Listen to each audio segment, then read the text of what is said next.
TP Pandey, security analyst with us, Ambassador Ashok Sajana, former diplomat with us, Dr. Wail Awad, senior journalist with us, and Zahak Tanveer, Middle East expert with us. My namaste. Thank you very much for your time.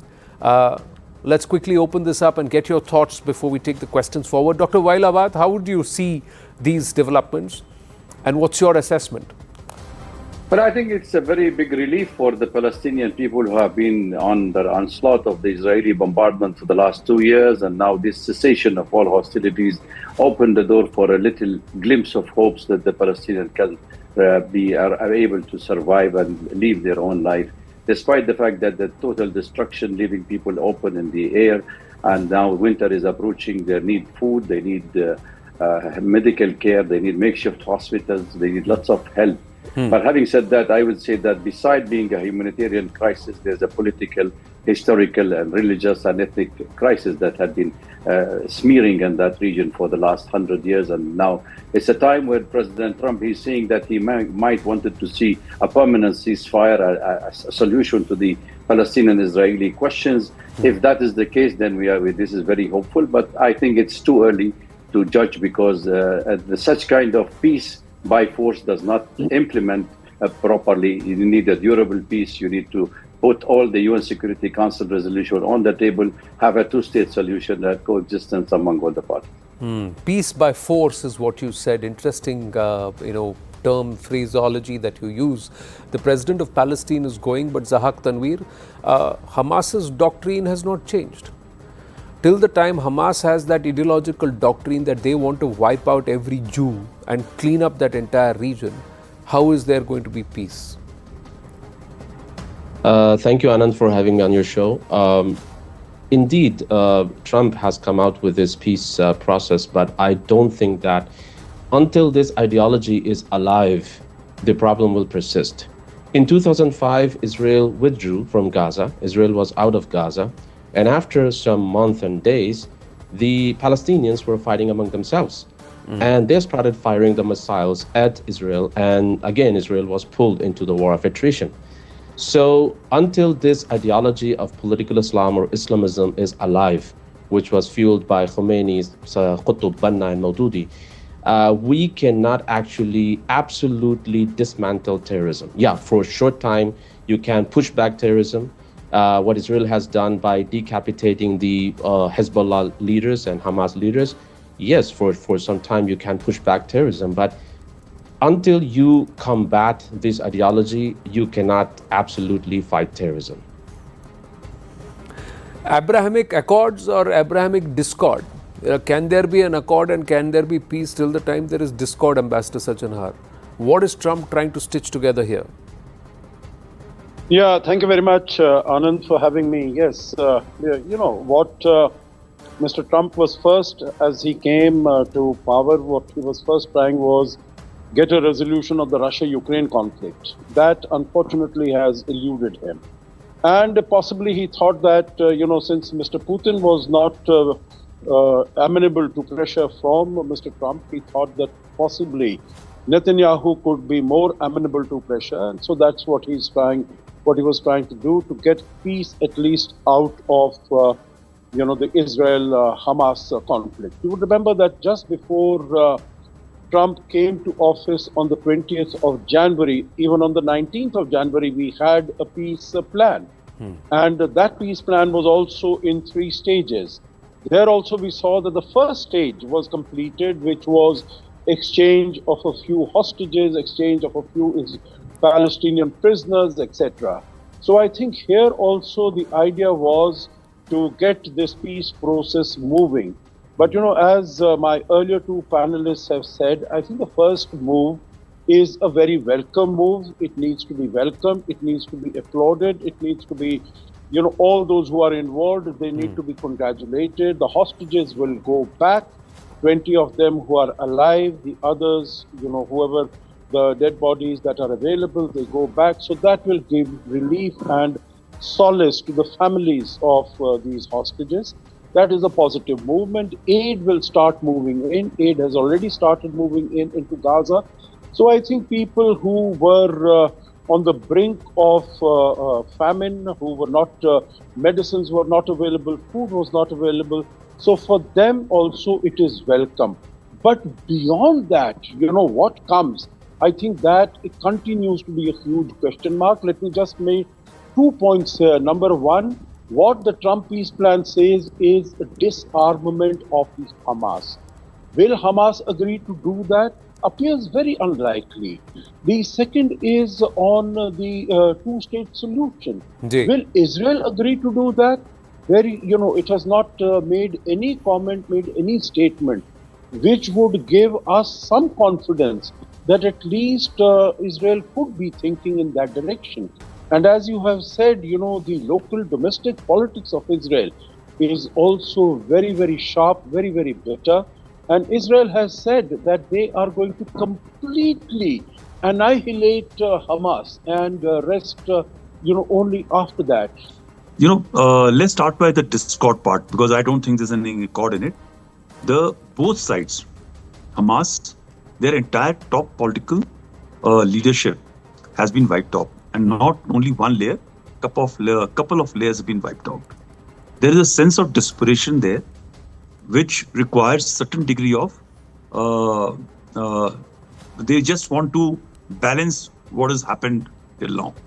Second is they have been already exposed. I think what you just very highlighted, that while a very great media campaign is there outside the world, into the world, but they have been also exposed in number of narratives which they have been selling of aid not being received and all those things. So these two things which are there, they have compelled them to come to some degree of discussion and come for this peace discussion.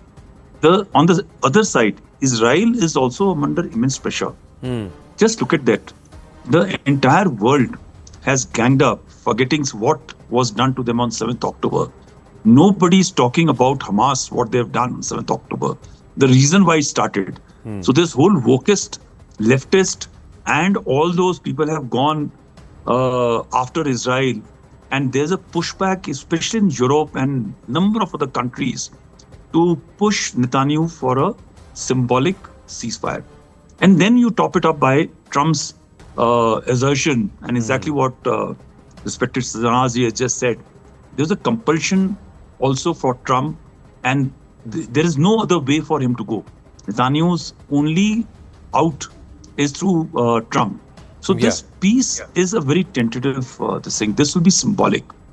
Till the time the ideological differences on either side of the line are resolved. The one major ideological difference is who will lead Gaza? Will Hamas go out? Will they surrender their power? If they surrender the power, the very reason for which this entire thing has happened will go out of the window, which is not possible, right? It's not symbolic, but ideologically, they are going to get their own people killed to the last child to achieve that symbolic power which is there. So this ideology, you imagine they have killed thousands of people, thousands of Hamas.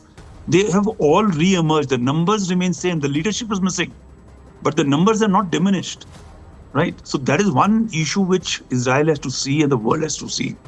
They want Hamas in power and control because Abbas has got no say. You may be nice, you may be political, you may have political power, but when a militant organization is controlling country through blackmail, I'm sure you've seen the videos in which normal Gazans are being killed who are trying to take aid by Hamas people. So when there's a ruthless control on people who can't even voice, there is just no way that Abbas is going to come and have some degree of control. So who is going to take control there? Right? And within Israel, this is a challenge. The moment peace starts, where will Netanyahu go? What will happen to his political stake? Well, I think let me put my perspective in a very simple language, where we believe if you know that there is an occupation territory, people living under occupation, they have the right of existence, they have the right of resistance. That's what the UN Charter says, that's what the UN law says, that's what the human rights condition, international law, everybody talks about. We talk of a Palestinian problem which has been lasting for the last 100 years after the Balfour Declaration, and continue with the mandate of the British, where they have denied the Palestinian of existence. 1948, Israel came to existence on the condition that there will be a Palestinian state. Which leader of the Israelis who wanted peace or wanted Palestinian state? Ishaq Rabin, he went for Oslo agreement, signed with Yasser Arafat. Netanyahu himself tore the agreement, threw it in the dustbin. He said there is no Palestinian state. His activists killed Ishaq Rabin, the former prime minister of Israel. Now, when we talk only of a Palestinian problem, it is Hamas. There will be thousands of Hamas. It's a resistance against occupation. You end occupation, you end your settlement, illegal settlement in the territories, let the Palestinians exist. You cannot push them out of the country. Which human being can accept that to be pushed out of his country? Look at the joys of the Israelis getting their prisoners, and look at the joy of the Palestinians taking their prisoners out. You have 11,100 Palestinians still lavishing inside Israelis' jails. Fair enough. I'm not talking about. What I'm talking here, you are also expelling Palestinian prisoners out of their home in West Bank into Gaza. 75%, by the way, of the Palestinians living in Gaza are survivors of the genocide done earlier to the Palestinians in the rest of the Palestine. So these are the people who have suffered twice in the history, that they have been suffering and survived this war. So the resilience of the people on the land is very simple. We need peace, we need to leave, we need our also country, homeland to be there. So you cannot deny them. I am surprised that people will talk of 2 years of Hamas. Hamas is nothing for me. I don't care about Hamas. I care about the Palestinian who have lost his family, who have nothing to eat, who is dying of famine. Hunger is natural condition of human, not available tragedy. We created unavoidable tragedy. If we have a wall of fames, a wall of shames should be kept there, that you have the largest number of people who have been killed, the largest number of weapons and ammunition have been bombarded on Gaza, the largest number of journalists have been killed in the history of media coverage, the largest number of missing families. Never happened in the First World War or in the Second World War, in a small territories, 365 square kilometers, with 2.5 million people living in a concentration camp. I think this is a time where the world address. It's not the time that for Mr. Trump to isolate or bring back the isolation of Israel out, Netanyahu out of the international isolation, or himself, because America is very much involved. They soak their hands in the blood of the Palestinians and allowing this tragedy to continue. This ceasefire could have happened a year ago. Why didn't it happen? Because of Hamas? Hamas said, release my prisoners, take your prisoners, stop the hostilities. And even, I tell you something which is, even the Israelis papers said it themselves, that 65-70% of the Hamas weapons came from the Israeli settlers. How about that? $50 million siphoned by Netanyahu out of the $250 million came to Hamas through Qatar. So what are you talking about here? You created Hamas because you don't want the PLO, the Palestinian Liberation Organization, to recognize it as a state. You signed Oslo agreement 5 years after the interim period. You should have given the Palestinians the state. You said there is no Palestinian wanted peace with Israel. You wanted to annihilation. You wanted to destroy Israel. No. Look what's happening next. Look at West Bank. 12,000 people are detained. 650 people have been killed. 52 children have been killed. Why? If Hamas is in Gaza Strip, why are you killing the Palestinian in West Bank? Because the coalition of Mr. Netanyahu carries right-wing activists, the hardest right-wing, extremist right-wing activists who wanted to be more popular in Israeli community by annexing the part of the West Bank, partially or completely. So there is no question of a Palestinian state. How is it that we forget what has happened to the Jews all through the World War? They were systematically annihilated. This is their only place where they can survive. Now, if it comes to my survival versus yours, and this entire threat perception remains that if I live, you will kill me, and if you live, I will die. How will this work? Yes, Zahak Tanveer. Yeah. The first thing I would like to say that may God help Palestinians. We love Palestinians. We support Palestinians. Being Indian, we are with the Palestinians. But at the same time, we have to also understand the problem with the Palestinians is the problem with the leadership. As the Saudi prince, Bandar bin Abdulaziz, he once said in an interview with NBC or Al Arabiya, I think, he said that, the problem with the Palestinians is the infighting, the civil wars. The Palestinians were in Lebanon, so they were killing each other. The Palestinians, they went to Jordan and they wanted to kill the king of the Jordan. And the Jordanian king, along with the Pakistani forces, they killed the Palestinians. And The Palestinians, they went to Kuwait and they betrayed Kuwait. So I'm not talking against the Palestinians. They are people, they are Who humans, sent them out and of their we country? love them. It's not about sending them out of the country. It's about the leadership. If they believe in two-state solution, then they would have accepted two-state solution and there would be peace.